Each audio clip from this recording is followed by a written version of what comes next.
primeiro em nós, depois através de nós. Por quê? Nós vamos observar que nós temos muita facilidade de ensinar as pessoas, de aconselhar as pessoas, mas muitas das vezes quando nós olhamos para a nossa vida, a sensação é que a nossa vida não saiu do lugar. Você já conheceu pessoas assim? Que são ótimas conselheiras, sempre tem uma palavra de ânimo, sempre tem uma palavra de conforto, mas quando você olha para a vida daquela pessoa, aquela pessoa não fez nada daquilo que te ensinou e a vida daquela pessoa está pior do que a sua. Por que isso acontece? Porque tem pessoas que elas de fato têm bons conselhos, de fato são pessoas boas também, mas essas pessoas acabam deixando de olhar para si e olhando somente para o outro. E Jesus, ele nos ensina como nós devemos ser. A palavra de Deus, ela é o nosso manual e ela nos ensina em tudo. E uma das coisas que Jesus ensinou aos discípulos foi que antes de falar, eles precisavam ser. Então, se nós formos lermos o livro de Mateus, como os outros evangelhos, ele nos dá vários ensinamentos muito importantes para a nossa vida, para o nosso crescimento pessoal e assim a gente poder ajudar o outro. Então, o que acontece? Em Mateus, no seu capítulo 7, no seu versículo do 3 ao 5, Jesus vai adverter o seguinte, ele vai falar da seguinte forma: por que vocês estão preocupados em tirar um cisco do olho do seu irmão e não está preocupado em tirar a trave que está no seu olho? Por quê? Porque os fariseus, os escribas, eles questionavam Jesus o tempo todo, mas eles não conseguiam ver as suas próprias falhas. Eles se achavam homens perfeitos, porque de fato eles cumpriam a lei com muita severidade. Porém, eles não viam os próprios defeitos deles. Eu vou dar um exemplo para vocês. Eles questionaram Jesus acerca do sábado. Não é lícito curar no sábado. E aí, Jesus fala para eles assim: se um irmão de vocês, se uma ovelha cair no buraco, vocês não vão lá salvar elas? Sim, é claro que eles iam. E por que a ovelha é mais importante que esse irmão que estava doente, que precisava de cura? Então, o que Jesus estava querendo dizer aí? O mesmo mandamento que manda guardar o sábado é o mesmo mandamento que manda amar o teu próximo como a ti mesmo. Então, ou seja, eles estavam dando mais valor aos rituais do que os mandamentos. Então, ou seja, mas eles não conseguiam ver as suas próprias falhas. Eles não conseguiam ver os seus próprios erros, mas eles gostavam de apontar o erro do outro.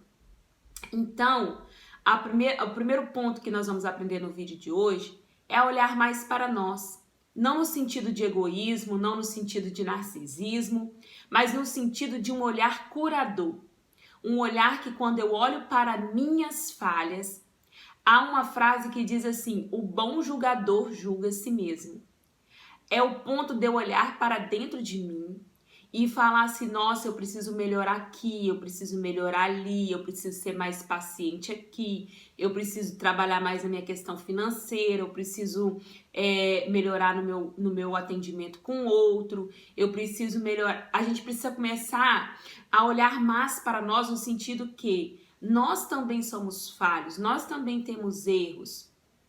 E quem somos nós para tentar tirar o cisco que está no olho do irmão, sendo que a nossa vida às vezes está pior do que a do irmão, sendo que a nossa vida às vezes está toda errada. Então, a gente precisa entender o seguinte: às vezes a nossa vida não anda para frente porque a gente está sendo aquele bom conselheiro, a gente está sendo aquele que dá conselho para todo mundo, mas quando você olha para a vida da pessoa em si que está dando conselho, a vida da pessoa está lá no fundo do poço. Então, o primeiro ponto que nós precisamos entender é que primeiro a gente precisa trabalhar na gente, deixar Deus trabalhar em nós, porque a gente não faz nada, né? Deixar Deus trabalhar em nós, para que nós possamos fazer através daquilo que Deus trabalhou em nós. Tozer, ele diz uma frase muito forte que diz assim: é impossível alguém ter uma conversão de verdade sem antes ter uma profunda decepção consigo mesmo. Ou seja, primeiro, quando eu entro em contato com a palavra de Deus, ela vai gerar um incômodo em mim. Por isso que o evangelho é boas novas, por isso que o evangelho é novidade de vida, porque na medida que eu entro em contato com a palavra de Deus, ela vai causar um mal-estar em mim. Eu vou me sentir incomodado com as coisas que não agradam a Deus. Eu vou me sentir incomodado quando alguém está sentado numa roda falando do outro. Eu vou me sentir incomodado quando eu não estou andando de acordo com os padrões que a palavra de Deus ela busca que nós sejamos. Então, o que acontece? Primeiro, essa palavra vai causar um impacto em mim, vai trazer um incômodo em mim, gerando um incômodo em mim. O Espírito Santo vai me ajudar, vai nos ajudar a gerar essa ação para a mudança. Primeiro, a palavra vem, nos confronta a pessoa que somos, porque é impossível a gente ter uma conversão de verdade sem antes ter uma profunda decepção com a gente mesmo. Então, primeiro a gente vai olhar e falar assim: nossa, eu achava que eu era, mas eu não sou. E a gente vai começar a ver como a gente é egoísta, como a gente é soberbo, como a gente é mau, como a gente não consegue mudar sozinho. A gente precisa da ajuda do Espírito Santo, que vai nos ensinar, vai nos ajudar a fazer esse movimento, essa ação. Então, primeiro, a palavra de Deus, ela é um espelho para eu. Então, na medida que eu olho a palavra de Deus, ela tem que causar um incômodo em mim. Ela tem que causar mudança em mim. E aí, na medida que essa mudança ela vai acontecendo dentro, ela vai exalando para o lado de fora. Ou seja, e é até fácil, eu vi uma frase que ela é muito verdade, que mudar as coisas exteriores é muito fácil. Eu pegar, tirar um brinco, tirar um brinco, parar de beber, parar de fumar, parar de fazer algumas coisas. Isso, de fato, as coisas que as pessoas veem, é mais fácil da gente mudar, né? Agora, as coisas de dentro é um exercício. Para mim, o desafio maior é mudar o interior. Porque o exterior é muito fácil, a gente muda, às vezes as pessoas olham e falam assim: nossa, aquela pessoa de fato tá uma pessoa cristã mesmo, né? Mas só que quando aquela pessoa abre a boca, você não vê nada de Deus. Você não vê a coerência daquilo que a pessoa diz ser. Então, o exterior é mais fácil mudar, mas o interior é muito difícil. Então, muitas das vezes nós nos preocupamos tanto com mudar o exterior que esquecemos do nosso interior, que as nossas atitudes vão demonstrar de fato se nós somos cristãos ou não. E aí o que acontece? Voltando para a mensagem, Jesus, ele trabalhou nos discípulos isso. Por quê? Os discípulos andaram com Jesus 3 anos e meio. E durante esses 3 anos e meio, Jesus foi trabalhando na vida de cada um deles. Tem um livro muito bom que eu deixo para você ler, uma indicação, que é Temperamentos Transformados. Nesse livro você vai ver como Jesus, ele foi, na medida que os discípulos foram andando com Jesus, como eles tiveram o temperamento deles transformado. E para trazer um pouquinho isso para o vídeo de hoje, primeiro em nós vamos olhar que Jesus disse para os discípulos: ide e ensinando, batizando a todos quanto vocês encontrarem pelo caminho. Ou seja, é ir ensinando e testemunhando. Então, esses são pontos muito fortes para uma vida cristã. Porque eu só ensino se eu sentar para aprender. Eu não tenho autoridade nenhuma para ensinar se antes eu não sentar para aprender. Por isso que é discípulo e discipulado.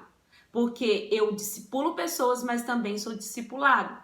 Eu levo a mensagem, mas também eu volto para ouvir pessoas, porque a palavra de Deus também está na boca do meu irmão.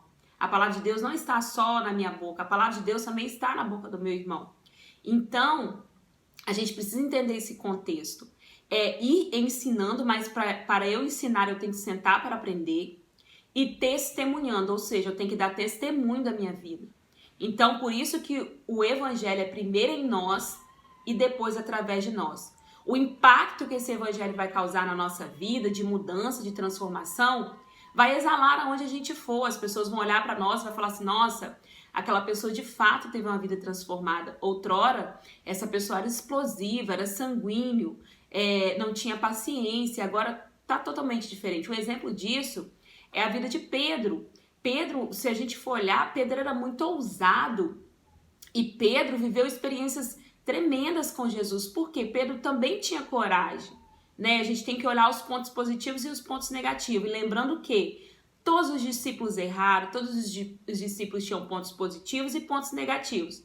E foram esses pontos de erros que eles erraram, de acertos que eles acertaram, que fizeram deles ser deixar um legado para a nossa geração e deixar a nossa geração marcada e a mensagem chegar até nós. Então, continuando, Pedro, ele era sanguíneo. Pedro, ele era impulsivo. Vambora, Jesus, estou contigo. Não, Jesus, você não pode morrer, porque como que nós vamos ficar, né, assim? E Pedro também andou sobre as águas com Jesus. Pedro estava na transfiguração. E eu vejo que quando a maioria das perguntas, Pedro está respondendo. Uns dizem que eu sou Elias, uns dizem que eu sou João Batista, e uns dizem que eu sou Elias. E vocês, quem dizem que eu sou? E aí Pedro levanta com a palavra, tu és o Cristo, o Filho do Deus vivo. E Jesus fala, não é carne que falou isso, é o Espírito que te revelou. Mas ao mesmo tempo, a gente lê nos versículos abaixo, Jesus vai dizer que é necessário ele padecer, que é necessário ele morrer. Mas aí Pedro vai dizer o seguinte, não, mestre, você não pode morrer. E Jesus repreende Pedro. Então Pedro teve acertos e teve erros. E isso não fez ele menos amado e menos chamado pelos seus erros nem pelos seus acertos. Isso só fez dele um ser humano que teve falhas e teve também acertos. E fizeram dele ser esse grande pregador da palavra do Senhor Jesus. E na medida que ele foi andando com Jesus, ele teve a sua vida transformada. O evangelho impactou a vida de Pedro. O evangelho fez Pedro entender que ele não era convertido, que ele era convencido.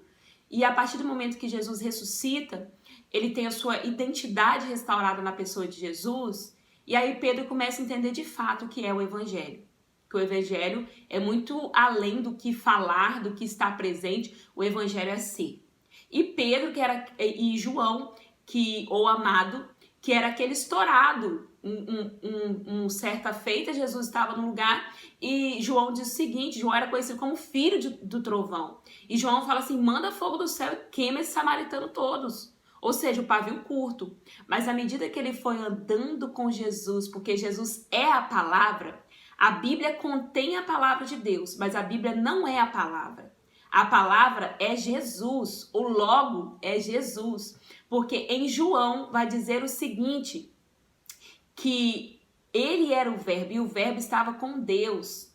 Ou seja, Jesus é a palavra que andou na terra e muitos rejeitaram a palavra. Então a Bíblia é o livro que contém a palavra de Deus e Jesus é a palavra.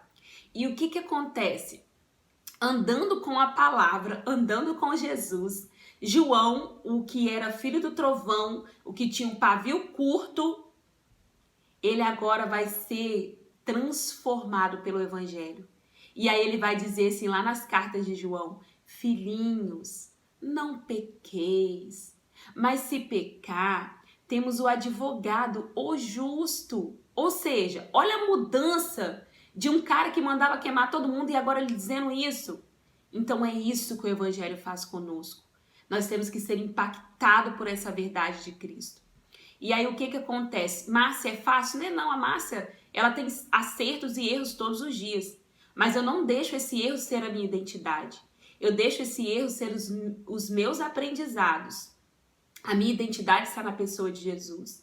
Então, essa é a mensagem que eu quero deixar para nós. Tem vários outros exemplos na Bíblia, no Antigo Testamento, e a vida de Paulo, que foi transformado, impactado pelo Evangelho de Cristo. Mas a mensagem que eu quero deixar para nossas vidas no dia de hoje é: primeiro em nós, depois através de nós. Não adianta a gente falar sem ser. Não adianta a gente querer sair por aí ganhando o mundo sem antes a gente olhar se a gente ganhou a si mesmo. Sem antes olhar para dentro de nós e nos fazer a seguinte pergunta: como está o nosso interior? Como está a nossa vida por dentro? Porque na medida que a gente começa a olhar para dentro de nós, na medida que nós começamos a trabalhar o nosso próprio eu, as nossas próprias falhas, nós vamos conseguir enxergar o outro com mais leveza, nós vamos conseguir ter mais empatia com o outro, nós vamos conseguir ser pessoas, sim, que vão impactar o mundo, que vão deixar um legado para essa geração. Mas nós jamais vamos conseguir deixar um legado para essa geração sem antes trabalhar aqui dentro, sem antes olhar para dentro de nós e dizer: eu preciso mudar, eu preciso ser uma pessoa melhor.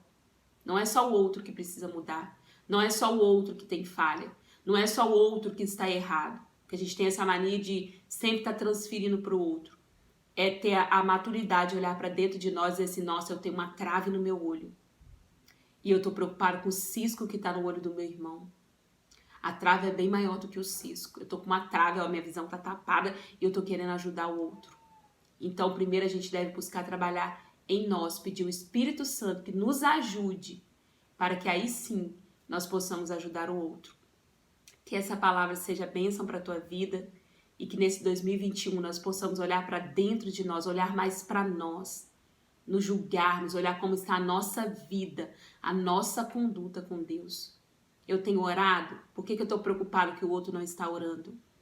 Eu tenho jejuado? Por que eu estou preocupado que o outro não está jejuando? Eu tenho lido a Bíblia? Por que eu estou preocupado que o outro não lê? Então a gente precisa olhar para dentro de nós. Eu tô aconselhando o casamento da outra, eu tô dando opinião no casamento da outra, mas como está o seu casamento?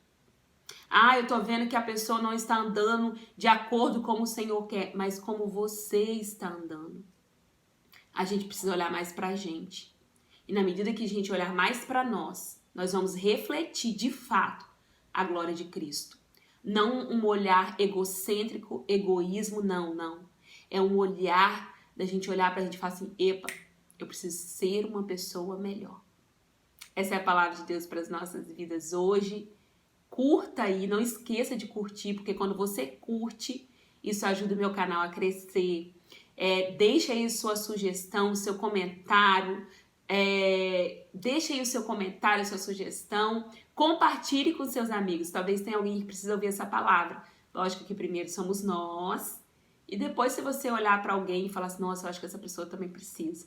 Compartilhe. Ajude a espalhar a mensagem de Deus. Um beijo e um feliz 2021 para todos vocês.